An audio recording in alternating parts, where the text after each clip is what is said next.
And those opportunities, within the market, if you do more singles, you do more home runs also. So it's important always just to be doing more singles and make sure you're underwriting your buildings accordingly so that when you do see that one that's a really great home run, you can hit it, but not trying to only do the one home run that you see that one time that you should have done. We're in an industry that has so much, I wish I had or could have, would have, but, we all have to make sure that we're in here for the long game and not the short game. This is the Yield Coach Show, Season 1, Episode 23. I'm your host, Ian Brown. Every episode, we bring you dynamic entrepreneurs, real estate investors, business leaders, and inspirational guests ready to open up and share their story, the good, the bad, the ugly, so you can learn lessons, gain advantages, and accelerate your own success. I am very excited today to have our guest, Max Gonzales. Bear with me. I'm going to read through a few notes because they're impressive, and I don't want to miss any. Max leads acquisitions and investor relations for Geometric Real Estate. He began his career back in 2003 as a multifamily broker. When he was with Fowler Property Acquisitions, he oversaw $85 million in acquisitions. Then in 2017, for Pacific Urban Residential, Max oversaw the acquisition of $430 million in large value-add multifamily acquisitions. Max has worked through every aspect of the acquisition process, including underwriting, dispositions, purchase and sale negotiations, debt structuring, construction management, asset management, and due diligence, and that is for over 3,200 units. Max graduated from Westmont College with a degree in economics and business. He also worked for Mother Teresa's Hospital for the Destitute and Dying in Calcutta, India. I wouldn't mind hearing a little bit more about that. Max achieved the rank of national champion in track and field, and he lives in Newport Beach, California. We'll learn more about him. Max, welcome to the show. Ian, thanks for having me. Thanks for the introduction. When you read all of it, it's like, oh my gosh, I feel so old.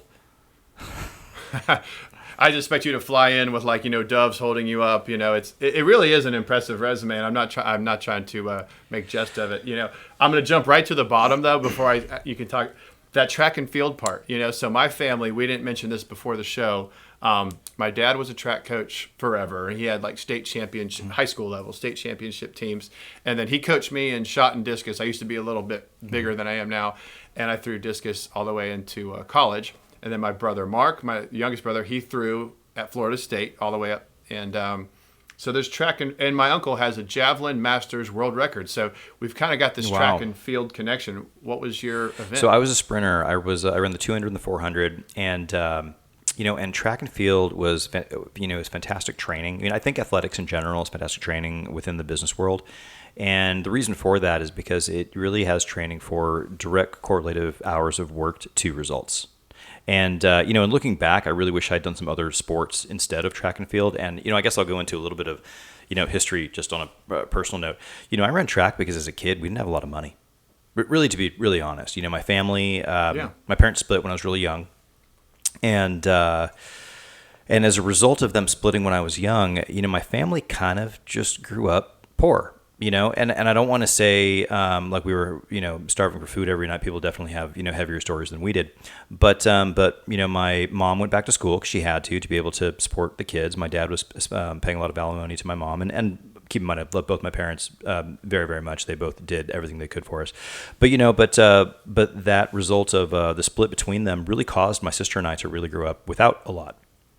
And running was something we could afford. And and I got better at it, over the years. And then eventually I was accepted to. I ran for Westmont College, and that was where I was able to become a national champion, which was great. We had some great coaching, and and looking back, I would have loved to have been able to, take a lot of those focuses for athletics and spread them over some different sports. Track was what I could do and what I got good at over that period of time. And unfortunately, after you graduate from college, there's not that much of a venue for track and field. I know some people who, I played golf in college or I played basketball, and they still can go out and play a lot of pickup games, or pickup games for basketball, but go out and play golf. And I do play golf and pickup games for basketball. If I'm at the gym and there's guys playing, I might play. But track is one that kind of, once you finish college, there's not really that much of a venue for it. And that's fantastic that you have a whole family that's got experience in that. That's really great. It's interesting because I think track and field, I did football, track, and wrestling. and in high school. And so track, what I think I liked the most was I knew every year if I did my drills and I trained and I got my reps in, I knew I was going to get better. It wasn't a maybe. Mm-hmm. Where sometimes, and I actually liked having both the team sport, and track really is more of, absent relays and things like that, it is more of an individual sport. You do have a team score, and like I said, relays have a team component. But for me, throwing the discus, I just became like obsessed with it. And you couldn't watch film like we have now. I'm 40, so it was like tapes. And we would like pop in the VHS tape, study. It was like Mac Wilkins and these like guys from the 70s with little, I don't know how to say it, very short shorts and high socks. And they're throwing out there in a meadow, and we would just study it. And then we would watch ourselves and we would compare tape. And but I knew if I put the work in, we were going to be okay. And we were going to get better and better. And you had the tape measure and you had the watch, and it just worked. So one thing that, and you might agree with this, I'm getting a little hung up on the athlete thing, but athletes that transition into business, two things can kind of happen. They just take off because they're self-motivated, just like they were in sports. They do it for like this intrinsic passion that they have for what they're doing. Conversely, you can have this problem where the athlete, and I've run into this, the athlete's used to having like a network, a team, a community. Someone's cheering you on, whether it's the coach, your parents, maybe it's the damn cheerleaders, but that doesn't happen in business. And so you have this like, you have all this, you lose the rah-rah, you lose that spirit, and you just have to carry on yourself in business. You don't have that athletic boost. Yeah, I think that, what you're kind of touching on there is something that I think every business owner has to really bootstrap themselves into really, committing across the board to doing the small things every day. The routines, there's many books that cover, kind of what you're talking about, where, those wins is when you have the really high confidence is when you really, have something that usually something to show for it, but really, you count all of those wins to all of the small things that have been done over the previous number of months. And, and the more wins you have, the more your confidence goes up. The more confidence goes up, the more willing you are to repeat those tasks that, got you to be a winner. And for the sports training, yeah, you definitely lose a lot of that. And that's why with real estate, I mean, it's really, we don't get as many wins as, some other jobs are. We do deals, but, if you do one deal a month within large scale multifamily, I mean, you're doing pretty great. Most companies, doing a couple deals a year, we're in a position with our organization where we're really looking to staff up more right now so we can do more deals. We've done 3 deals this year. It's been great. We'd like to do more. We kind of came into this position right now where we've had some, sharply moving interest rates. The market's definitely, shifted a lot, and it's been really tumultuous really since 2020. 2020 was a really not standard year. 2021 was not a standard year, and now we're in 2022 where we had this first quarter of the year that still was kind of trailing off in these lower interest rates, and then had a pretty steep cliff, which is of these interest rate hikes that have been happening that have really continued affecting the market overall. And and it's really a reminder how fast things in an industry can change. I was in the market during the last recession. And, and it was, in some ways, it was a slow bullet. I was working in acquisitions in Southern California and in Arizona and Nevada, mainly Las Vegas. And during those years, especially in those markets, the high growth markets, Las Vegas and Arizona, they're both high growth and can also be, somewhat of a cliff regarding, property values changing very quickly. Because both markets are very highly correlated to new construction and highly correlated with interest rates. But in 2006, it was really hard, and I'll talk about the Phoenix markets just specifically, to find an asset that hadn't been refinanced or sold every 2 years for the previous 6 years. And, you'd see this ramp up. Your building was on the market for sale in 2007 for, $16 million. And, in 2005, it was sold for, $14 million. And in 2002, it had sold for $10 million. And, and all of a sudden we had this just massive ramp up. And then, the recession during those years, people talked about it as a real estate crash. It really wasn't a real estate crash. It was a liquidity crisis. Debt was not available. And that was correlated with massive job losses, which really affected the overall economy across the board. Because then you have this kind of combination of people unable to pay rent, in addition to people being unable to refinance their buildings or sell them for prices higher than they had purchased them for during those really high years. And right now, I don't think we're going to see that same cliff as far as an employment factor. And it's a little bit yet to be seen.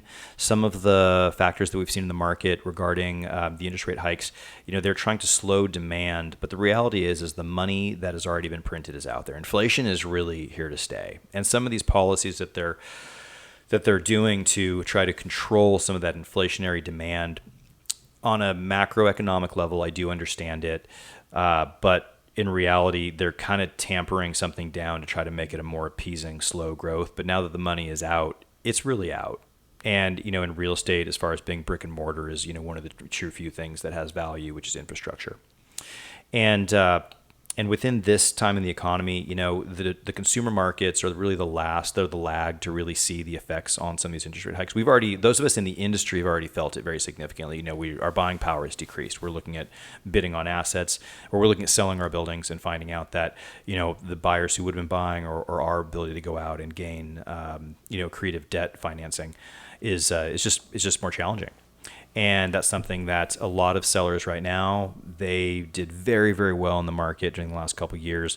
Rents have just continued shooting up. And right now, whether or not those rents are going to continue going up is a little bit of something that we'll see. It's a little bit unknown.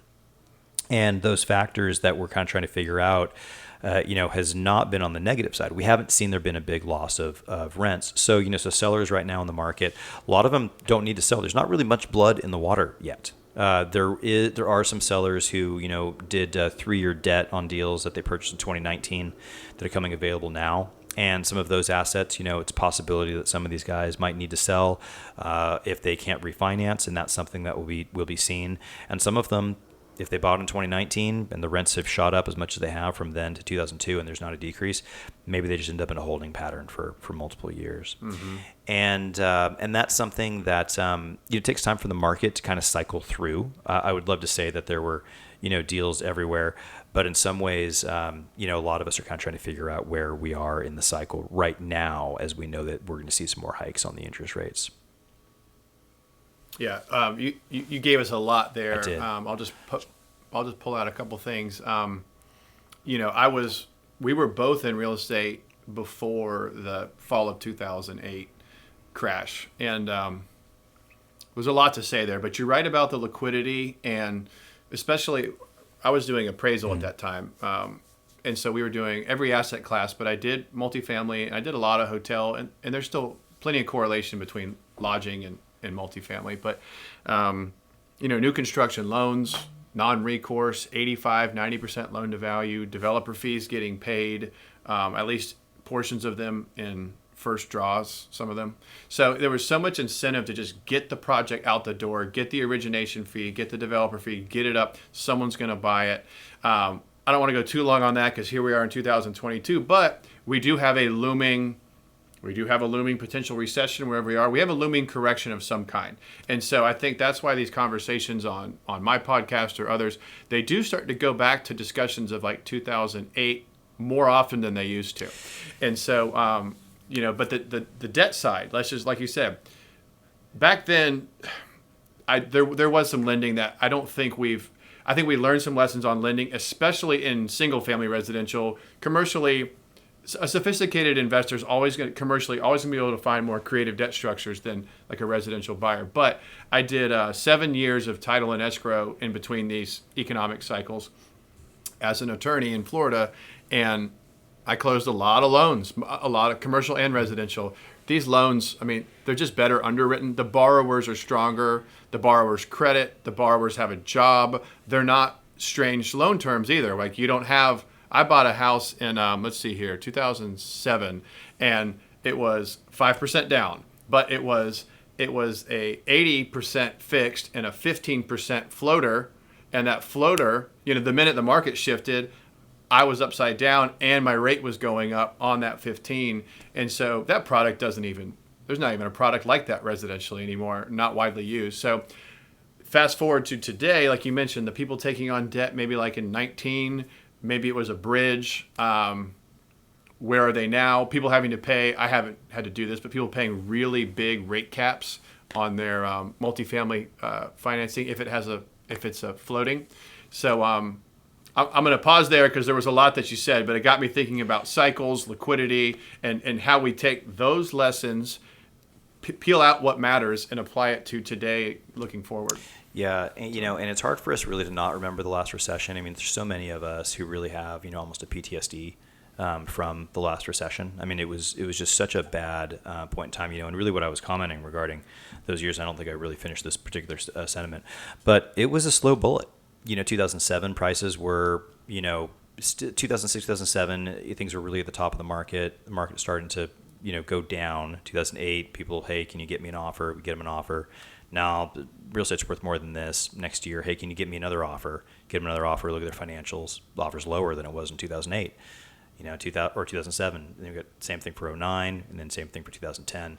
And in a lot of those lenders, it wasn't necessarily that they were doing bad loans on the commercial side. It was that many of those groups, Washington Mutual, just as an example, it was that they had a home division that they were lending out money to individual homeowners. And once that particular tranche of their holdings, went south, it affected the rest of their holdings. All of a sudden the rest of their portfolio is now at risk because they had put out such bad loans for, one particular segment of the market that affected the rest of their business. And since that time, there have been several other debt options that have popped up. I mean, the commercial industry for loans is really a wildly broader market than it was before the last crash. It really came back, and there were a lot of people willing to lend on assets they previously weren't, and have an underwriting policy, policies that are really kind of to what you said. They're more in line with being underwritten correctly. They understand what they're putting money out on, and hopefully not inheriting more assets on the backside. And and that's one thing. When we're out and we're looking for debt, in some ways, the governors that are on those things, sometimes I'm glad to see them. Sometimes we want more proceeds, or we would hope that the loans would be more effective. But on an industry wide, I guess I like sometimes knowing that we shouldn't see as big of a crash as we did in 2008. That'd be the hope, at least. Yeah, and I like your point about the balance sheets, the holdings of some of these institutions. You had this soft spot, and then it was largely residential loans, many of them given to people that shouldn't have had the loans. And then even within the commercial banks, like I said, I did a lot of hotels, and we did golf, and we did some other special purpose in addition to office, retail, multifamily, and some of the other industrial to some degree. Some of these sectors did okay through the downturn. They didn't slide like the rest. But to your point, the commercial banks were like, man, our hospitality and lodging loans are just getting murdered. Multifamily, maybe not down so far. But it's one of those things where it was hard because they're not just going to give you that multifamily loan that you were going to get 2 years prior, because they're hurting on single family, lodging, golf, whatever it was. And so we had to appraise all asset classes. So to me, it felt like this universal pain. But as I look back on it, and I was also in my 20s, so I didn't quite have the perspective that I have now. But it really was more isolated within classes. Yeah, and and it's hard, when you're in those years, because during that time in the market, I had,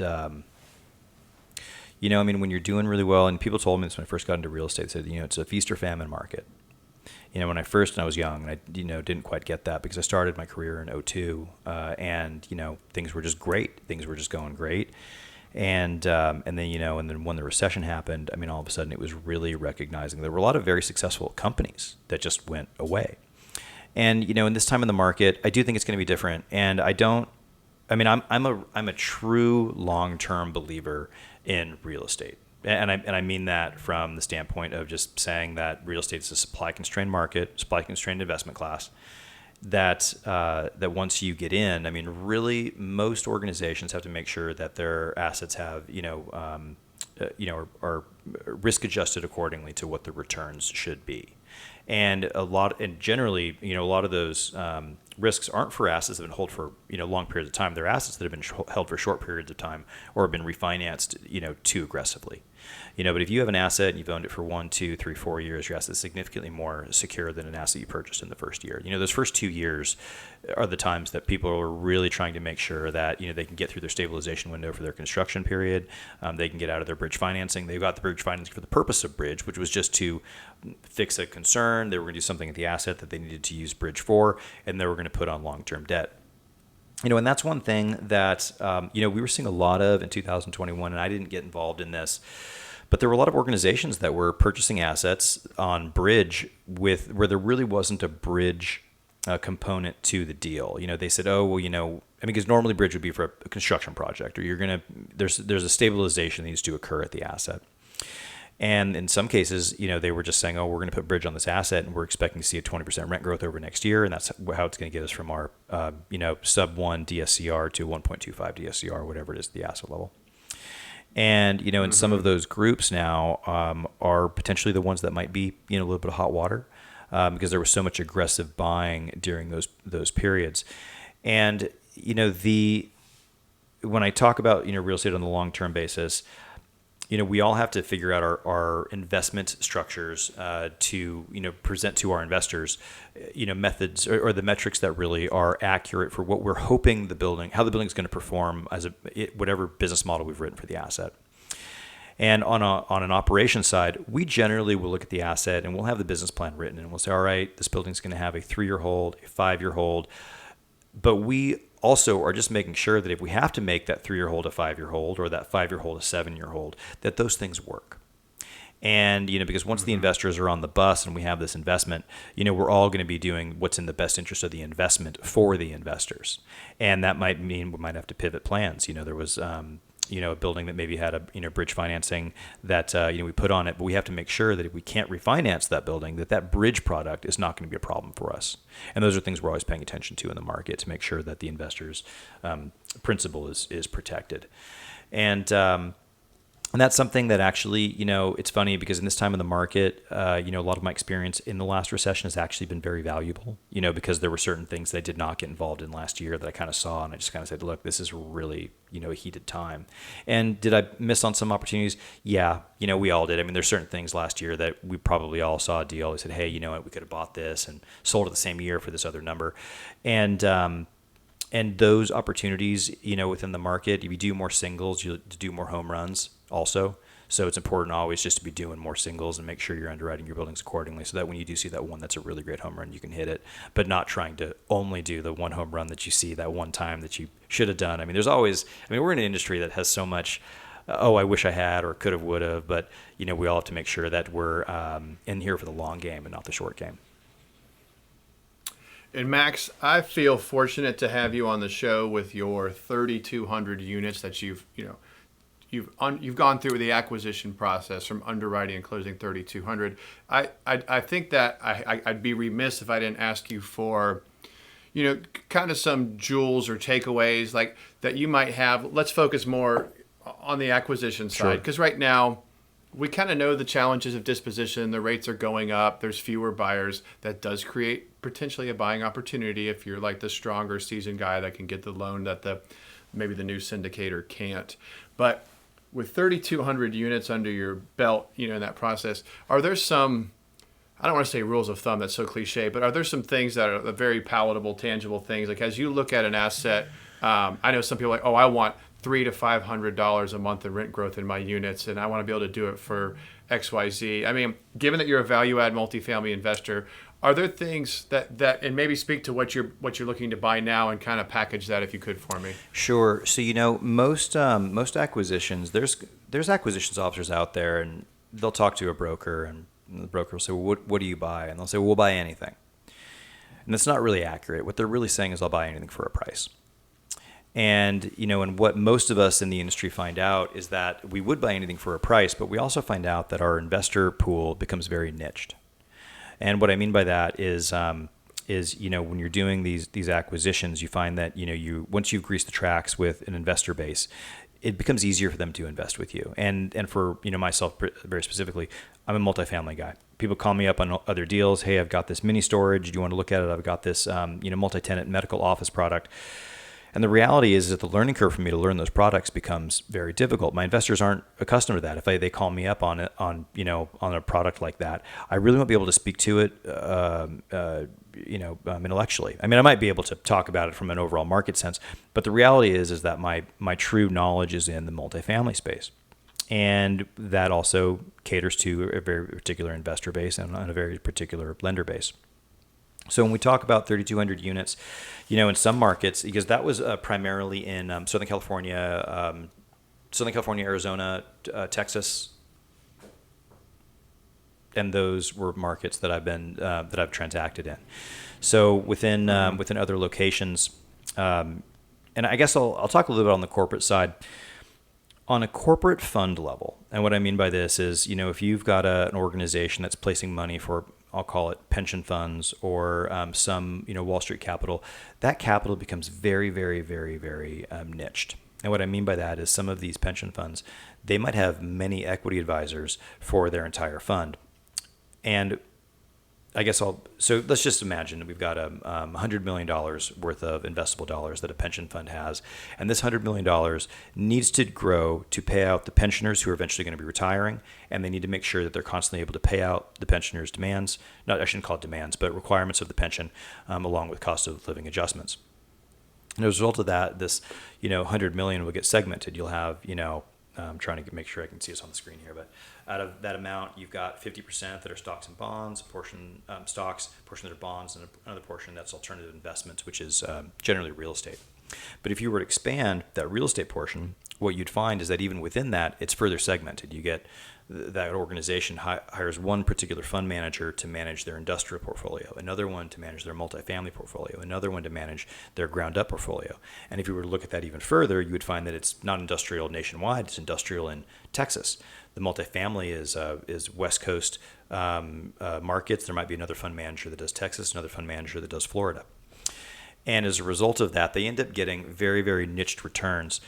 And so when you're talking about 3,200 units on the acquisition side, it's important to really be able to drill down and present accurate numbers to your investors.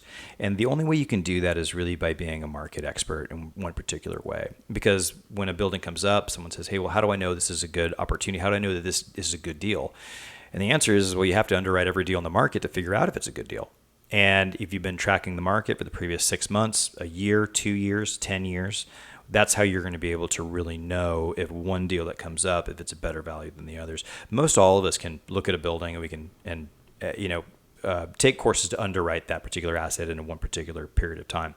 But when comparing it against everything else in the market, that's when you're going to have a lot more long-term, a better scope on seeing where values are going to go, because you've done a lot of work on in the market in general, and that goes into those underwriting figures also. People say, well, how do you know your payroll number here is accurate? How do you know your repairs and maintenance number is accurate? How do you know that you can get insurance for this number?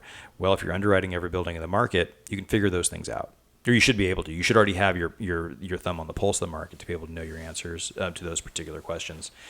And within that corporate side and doing that many that many acquisitions, 3,200, I'm pleased with my number, that I've currently got. There's some places in the country where, 100 unit building, I just underwrote one last week that was 140 units, and I think the price on it was about $5 million. 100 units within the California market might be 150 million, 200 million. So those numbers can definitely range across the board, but the experience on each of those assets, the more deals you do across the board, the more experience that everyone kind of gets in what to pay attention to in pitfalls. And the presentation of numbers to investors eventually includes those things, because when you're presenting numbers to investors, we all get better at showing that particular body of investors, how you're showing them your numbers, what numbers they need to pay attention to. And once they get familiar with you and the process in general, then it becomes easier again. And that goes back into how you're I don't want to call it training your investors, but they become familiar with the investment product that you are presenting to them. And then once they have another deal that comes up, they then understand that process as well also. They have already gone through learning about a lot of these metrics, because investors across the board, real estate, we've all found out it's not as passive as, it used to be called. Real estate's a passive investment. It's passive. It's not passive. it is very, very hands-on. And those of us, guys like you, guys like me, the benefit that we provide to our investors is really the ability for them to be able to invest and have it be a passive investment. That's really what we are offering to our investors, and having them be able to invest with a market specialist. Because there's a lot of guys, where they say, well, I can buy my own real estate. And that's true. You can go online, you can find any piece of real estate somewhere in the country, you can bid the most money for it. Whether or not that's a good deal, or whether or not the returns are better on that than a personal investment with someone who's a specialist in the Florida market, or a specialist that's in the Phoenix market or Southern California market, is going to be a kind of different topic. So, gosh, you really got me rambling there. Do you want me to dive into one of the topics? Yeah, well, I think that a few insights from what you spoke about. One being, you're underwriting like every deal within your buy box in your markets, and that's time consuming, but you have to do it. And I like what you said. When you speak to an investor, if they question you on your numbers, you're like, I've underwritten every value add multifamily building in the markets we're targeting, and I know this is good because I did the last 20.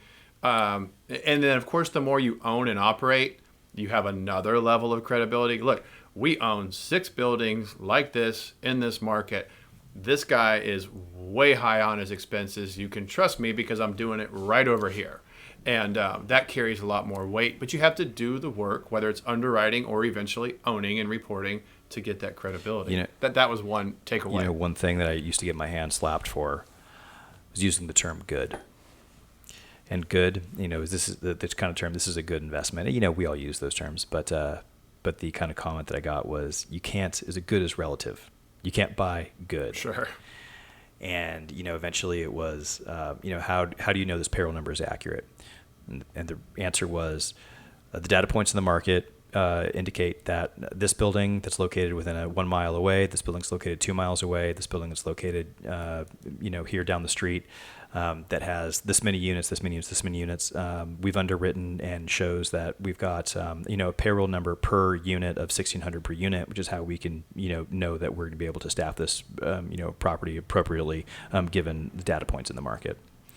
And, and it was that kind of analogy on everything, where the kind of comment of, you can trust me would be something that really I probably wouldn't say within a meeting. I would say, I'm glad you asked the question. And every, question you get, if an investor ever asks us a question and we don't have the answer to it, we have to figure that out. We should never be in a meeting where someone asks us something and we don't know the answer to it. We should always have the answer to it. And sometimes I don't want to say that the answer might always be, because there's some things that we're never going to have the answers to. This gets into the risk profile of assets a little bit, but value add, generally the reason the value add has a higher expected return to investors is because we're still kind of penciling rents. You've got a building, compared to a core plus asset. Core buildings, everything's new. You don't have to, it's top of the market rents, top of the market appliances, top of the market designs. And as a result, you might buy that building and buy it at a 4 3/4 cap. And that's it. There's no value add to the building. There's no turning it into a 5.5. There's no turning it into a 6. That's the cap rate you bought. And with time, you will have rent growth, and that will be the growth of the market. Versus a value add deal where you're buying a 4 3/4 cap, but you're hoping to get it to a 6 1/4, 6.5. If you find a really great deal, to a 7.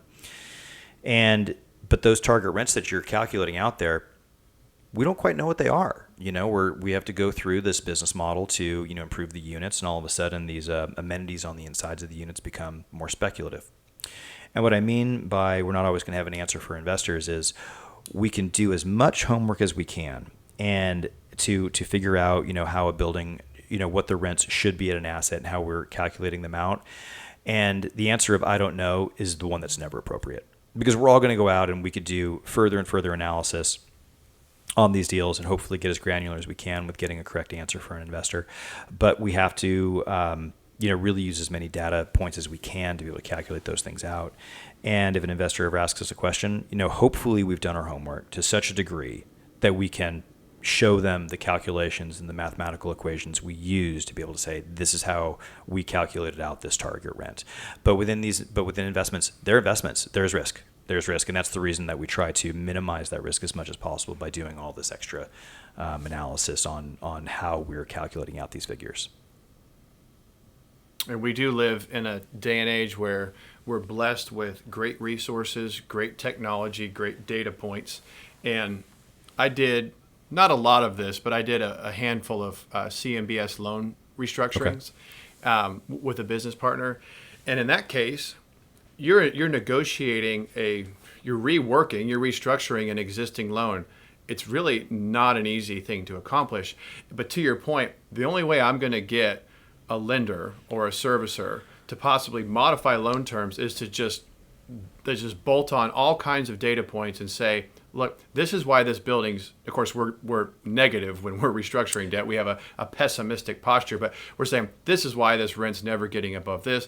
Here's all your deferred maintenance. And not only is it deferred CapEx and maintenance, we've got 3 bids on every single one of these deferred items. Here's the roof bid, here's the elevator bid, here's the asphalt, here's the whatever, here's the chiller tower for the office tower downtown.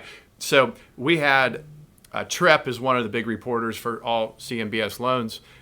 There's another one that reports, and you have to buy the data, but you could get every office tower or every apartment or every strip center that has CMBS loans, and under penalty of SEC violations, they have to report their financials. And so I can see exactly what their income and expense is on the TREP report for all the competitive properties that have that loan product. That's one example.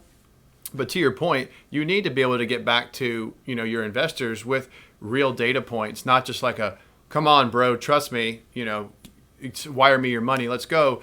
And I think by answering those questions in the beginning, I'll just speak for myself. In the beginning, working with servicers and restructuring loans, or working with investors, even during brokerage, just answering all these questions for people, it was time consuming, it was frustrating. Sometimes I didn't know where to find the data, but it made me a way better professional. And clearly that's how you're able to, outperform some of your competition.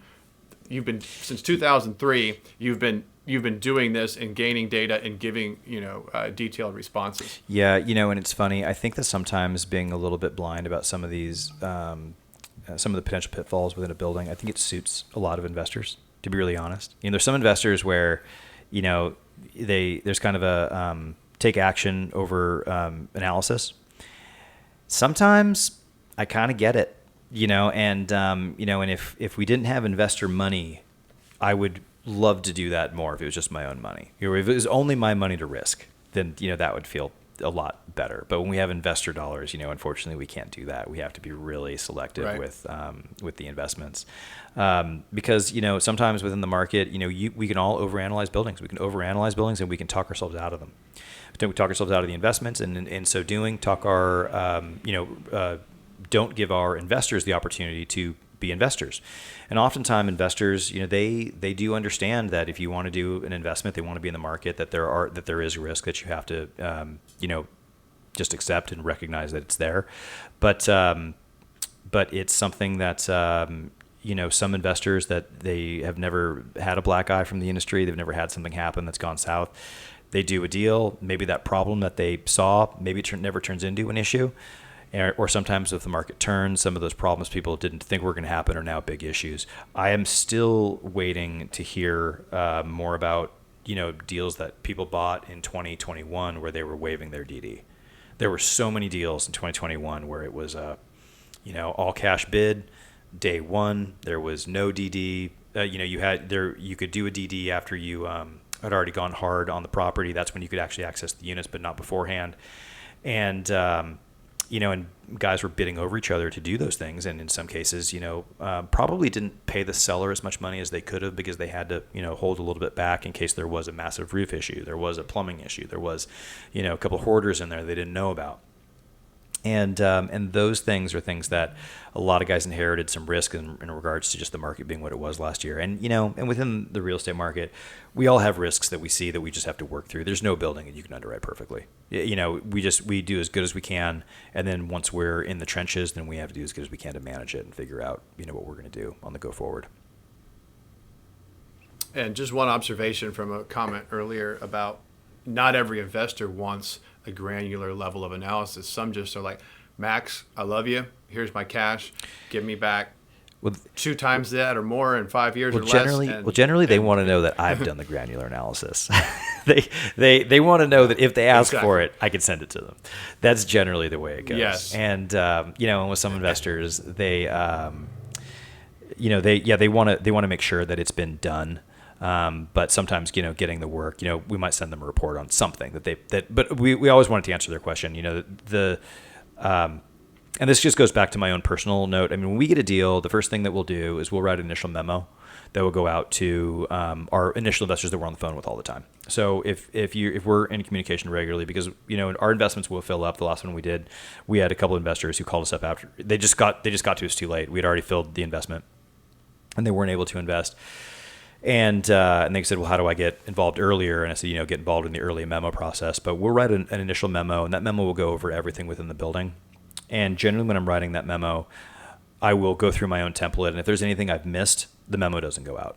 I'll have to go back, and that's my first and even when we create that first memo, because that's not even our offering memorandum deck, that's just our memo.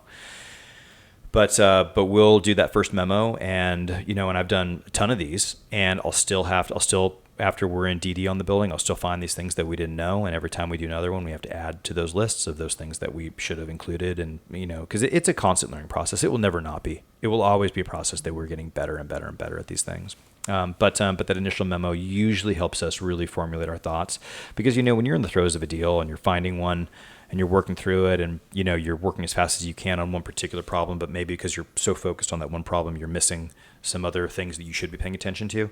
You have to really slow down to make sure that you're really capturing everything, and encompassing all of both the good points and the bad points of the deal. Some guys, they don't like to focus on the bad points. You have to focus on the bad points, and sometimes those bad points become the selling points on deals as well, because it's how you're going to address them. Exactly. Yeah. Well, I hope the audience can tell by listening to Max, you are a true professional. You've been in the game for approaching 20 years. I know. Can you believe it? I'm 16 years in real estate, and no, it's strange. I'm like, whenever I used to hear people that were in like over 10 years, I'm like, who's this old fossil? But seasoned, and I cut my hair a little shorter on the sides. That's where all the gray is, and most people can't tell. But I think this is a good time to talk about. Everyone can tell your acumen is deep. Your company, Geometric RE or Geometric Real Estate, if you would, you've talked about how you treat your investors, your underwriting, your memos, your attention to detail. I think it all shines through. Let's make sure we leave an opportunity for you to kind of talk about Geometric, where you are, what you're doing, your focus, and what some of your goals are. Sure. So as far as Geometric goes, we're a young organization. So I started this company mid 2021, and and a lot of that first couple months was really getting our feet underneath us, which meant going out to find investors, to get our capital set up for both equity and finance terms, and looking for acquisitions, and really a market that was had a lot of guys who were already had a lot of capital raised, and those. I'll call it barriers to entry. They're going to be there no matter when anyone's starting an organization. I had done, a ton of acquisitions on the corporate side prior, and my wife and I kind of said, if we're going to keep doing this, we should be doing it for ourselves and our investors, to grow that net worth. And so we're a young organization. As far as our investors go in general, we are. Right now, we are looking at deals. We actually just dropped a deal that we were working on, and which was a hard decision, but really the best one. Within this market, and we've kind of talked a little about looming recession and such. We want to be making sure that we're only doing good deals, and deals that we're talking about pushing the numbers on. Those are deals that you have to be really aware to say, hey, and have a good enough diligence to say, no, we're going to pass on this for educated reason. But for the time being right now, we are working with a lot of investors. The saying is that, millionaires and, billionaires also are made during the recessions. And that's really true. The biggest run up, my biggest regret in the industry is not starting this organization probably back in 2012. But at the same time, I look at my experience in 2012, and to be honest, I think it probably would have been harder for me at that point in time. I've got a lot more experience in the 10 years from then to now, and guys do start and they figure things out. And if that's if someone's listening to this and that's it's a great. It's always going to be something you're going to have to figure out whenever it's time to go off on your own. But that said, we are really focusing on building our investor database so that when we kind of see where more of a floor is from this current time of decreasing property values, we'll be able to really go in and buy more real estate. And the guys who started in 2012, that was just a massive ramp up. And this goes back to a little bit of the comment on inflation. I don't have the exact number in front of me, but the government printed so much money trying to get us out of the '08 recession. They did. They printed a ton of money, and that eventually funneled back into real estate. And there are many statistics that go out that say that, you've got to, this number's gone up now with inflation being what it is, but cost of living is X for a single individual in the U.S. I think it used to be to cover your transportation, food, shelter, and water and insurance, I believe. I think it was about $85,000 for an individual. That number now has probably gone up. But what we also see is individuals who make more than, I'll call it 200 or 300K, eventually their income past that number over their living expenses becomes disposable income. And what many people have found is that they can only buy so many dinners or, exotic massages or whatever it is. And eventually their disposable income goes back into investments. It goes into stocks. It goes into real estate. It goes into other things that are cash producing or income producing in general. Income producing and equity building. And that same thing is going to happen again. We will see that there's more money in supply and there will be more money that will be shoved into the investment market. We're seeing a lot of guys who are becoming more and more adept at creating Airbnb portfolios. We've now seen how many corporate groups are buying single-family houses as part of investment portfolios on a very high corporate level. And that process within the market will continue to occur. So, right now we are definitely looking for our next opportunity, but the market right now is a little bit of a falling knife. We know that property values are going down. If we can make a deal with a seller where we say, hey, we'll buy the deal for this price right now because we know that in, 3 months from now, once rates go up again, the value is probably going to be a little bit less. Is something that we would love to be able to do if we can find that out with a particular seller. But we do know that no matter what, on the backside of after prices have finished falling, the increase in values it's going to shoot up again. And, as far as the cycles go, the market is going to get better. So we are working with as many investors as we can to get them on our investor list, to be in contact with them so that when we have those opportunities, we're able to really come out of the gates really swinging. And that's really what a lot of our business has been focused on right now. On a business note of starting a new organization, I have to wear so many hats. And the acquisition side was something I had a lot of experience with previously, but now it comes into a lot more stuff. I've got to do a lot of marketing. I've got to do a lot of business minutia for payroll and taxes and all these things that matter as far as running a business. And one of the things that we're focusing on right now is making sure that we're doing enough outreach to reach investors who understand that the market is going to be taking off again and who want to be involved in that next wave. So, and that's why we're trying to drive as many people to our website as we can. We've got a lot of educational resources on our website.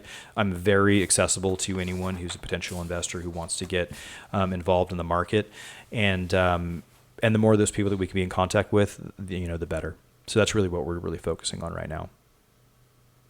I think you're very wise to do that and get your, dig your well before you're thirsty and have your investor list robust. And I agree, there's going to be buying opportunity. Is it right this minute? Is it closer to Christmas? Is it in the spring? What was interesting is, we both worked before and through the downturn and then back up. Well, there were many years, you didn't have to be super swift-footed to find deals. You probably had, go pull, this, but for the listeners, go pull comps in your local market for whatever your primary asset class is and see where they were even like in 2016. You're going to be like, oh my God, stuff was that cheap in 16. Yep. And then you're going to watch this rapid appreciation. I'll confess, I got on this like locked in mindset because I did so much appraisal work during the downturn. I was just like, I couldn't get past the notion of 10 years. So I was like, I got this stupid 10-year notion in my head. I was like, okay, we fell in the fall of 2008. Lehman crashes. They don't get rescued. And then 10 years later, I'm like, oh, something's going to happen. Like we can't go beyond 10. And I became less aggressive from like 19 until now. I did buy a property Valentine's Day this year. But I've been like, I had this mindset like, oh, it just has to stop. the carousel has to stop. Yeah. Well, and what's your, they all go in tandem. So, we're definitely not looking for acquisitions right now. We are looking for our next acquisition right now. And hopefully we can find that, that opportunity soon because, I really do believe that it's important to be in the market at all times. And I think that goes back to a little bit of kind of the comment previously of, we have to make sure that any investments that we're doing can weather that first, couple of years of, potential turmoil. And that's where we are right now. So, for deals that we're buying right now, this last deal, we had underwritten within our capital raise to really have about 2 years of interest reserves to cover potential, downfall or inability to pay the debt service for the asset. That was something we just booked into the deal. So we were looking at it and we said, all right, well, how much money do we have to raise for it? And we had our loan minus purchase price minus our loan. We had our equity costs, and then we bulked in, our construction costs and our carry costs for that period of time to make sure that we were covering that period of time. Because most of those investments, when you talk about, where's the bottom of the market, timing a market is really hard. It's really, really hard to do. And in the rearview mirror, that deal you did in 2019, that deal, I don't know much about it, but my guess is it's probably going to be just fine. The intermittent problems that a lot of us have in the market are due to, timing issues usually. And I do believe that, if you're buying a deal within this time of the market, I think that's fine. I think it's totally fine. I just think that, we have to make sure that the underwritten business plan accounts for that risk. Because there is risk. You're identifying it, you see it. Well, hey, I'm concerned about, the income of the asset not being there for the first 12 months. Okay, well, great. Now that we see that, we can account for it. That's something that now is identified. We don't need to worry about it in the open market. We can say, all right, we need to raise enough money. The cost to have that debt service covered in that first year is $300,000. That means we have to raise an additional $300,000 for the deal. And those are methods by which, when you see risk, there are ways to calculate for it to make sure that we are bridged to get to the other side. And so as far as because I'm not really in agreement with waiting. I'm bringing up on kind of our comment of, new focus on raising capital because it's just such a big component. And I do think we're going to have, much more buying opportunities. But, we have to do all these things at the same time. Unfortunately, there's no, investors first, then deal. They all happen at the same time. This last deal that we just let go, and, I keep bringing it up because it just kind of broke my heart. But that deal opened up a ton of doors for us. It really did. We had, we were talking about this before the call a little bit, but my background was very, very focused within the corporate side on acquisitions. And within these large corporate shops, generally the acquisitions department and the capital markets department, generally they're pretty separate. And they're pretty separate intentionally because a lot of these big shops, what they don't want is they don't want to cross-train their acquisitions people as also capital raisers, because then they find out that they've trained these individuals to really technically go out and start their own company. So there's this iron curtain between those two groups. So, so one big portion of, my, what I've just had to focus on is doing that capital raising. That's a really big part of it. And every deal that we've done has wildly improved. You hear this, but you do one deal and it gets easier. You do a second deal, it ggets easier. And this last deal, while we didn't do that deal, to be honest, the doors it opened for us was actually fantastic. And we got a lot of respect from many of those groups also for when we canceled the deal, because they liked it. Some of them were saying, hey, we hope you figure out this particular pricing issue. We had a price that we were in contract at, and we were working through the seller on a adjustment to the price, which none of us were happy about, but we found out some issues with the asset that we had to address. We weren't able to come to a meeting of the minds, but the investors that we were working with kind of said, well, you know what, we're glad that you guys had the gumption just to cancel it rather than put the investors into a bad deal. And that deal opened up some great avenues for future relationships and groups that we're still talking with on other deals right now. And that was a really great result of that particular process that we just went through.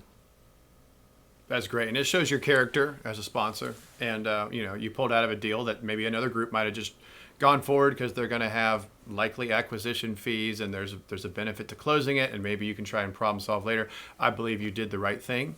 I was on your website before this show, and you have some nice resources there, and I think you're doing a revamp. Can you tell the audience about how to get to your site and what they can expect there? Sure. So, I'm on, so as far as, contact with me, website, www.geometricre.com. And, my I believe my personal cell phone is on there. You can also find me _Max Gonzales _ on Instagram. And within those methods, if you want to send me a direct email, would love to connect with anyone who wants to reach out. On that website, we have tutorials that are going to be put up there, hopefully here within the next 2 weeks, that go into very specifically how to underwrite multifamily buildings. I find that people call me regularly, excuse me, and they've got questions. And sometimes some of these individuals are people who I've known in the industry who are somewhat seasoned, and they'll have a very specific question. Hey, what's this one particular thing? And sometimes some of these things I think that they're things other people know. They seem somewhat simplistic to some of us that are in the industry for so long, but we forget that we talk about them so long that they're actually not simplistic, and some of them are rather complicated. I've got several friends who are very successful in other business roles, and when it comes down to them looking at IRR calculations, return on cost calculations, how does a return on cost differ from a stabilized cap? How do we calculate a basis point spread over a return on cost compared to an exit? How do those correlate between an A class, B class, or C class asset? How much spread should we be looking for within those buildings? And those are things that when we work on these things a lot, we get very used to discussing them. But I've had friends who said, hey, do you do any resources where you can educate? On our website, we have tutorials that go through exactly how we go through underwriting a building. We start with the building. We go through every detail of the unit matrix, how we're calculating out the effective gross income, the RUBS, the vacancy loss, the bad debt collections, the concessions, anything that's involved in the income drivers, same for the expenses, and then through the loan and through the pro forma of the asset as well. So if anyone out there, is interested in learning more about this, come to the website.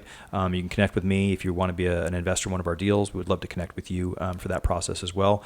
And with all of our investors, the goal is always to know our investors for, legacy wealth, to be able to grow their wealth for really the long run. Wonderful. Well, Max, I've really enjoyed our time, and I think anyone who's kind of stuck in there and they're listening to us right now at the back of the episode, you should be able to tell Max is the real deal. Please share this episode with people that you think might be interested or benefit from it. Max is actively raising capital for his Geometric RE company, and as he said, they're looking for acquisitions now going forward. I did jump on his site. I downloaded some of the free material. I hope to be on your list, Max, and I've really enjoyed this. Ian, this has been great. I've really enjoyed it with you, and you actually gave me I took some notes here, and you taught me some things also here about these SHREP reports and CMBS loans. I went, oh gosh, I'll have to do this right now. So yeah. So I will say that's kind of it's funny because the debt restructuring guys, they know about tracking. They actually hunt their deals through TREP, because TREP's going to show you maturities, origination date, balloons, and you'll see who's underperforming. It even has a watch list. Mm-hmm. Like if you go below like a 1.0, they'll put you on a watch list on your debt coverage. So there's all these things you can watch, and no pun intended.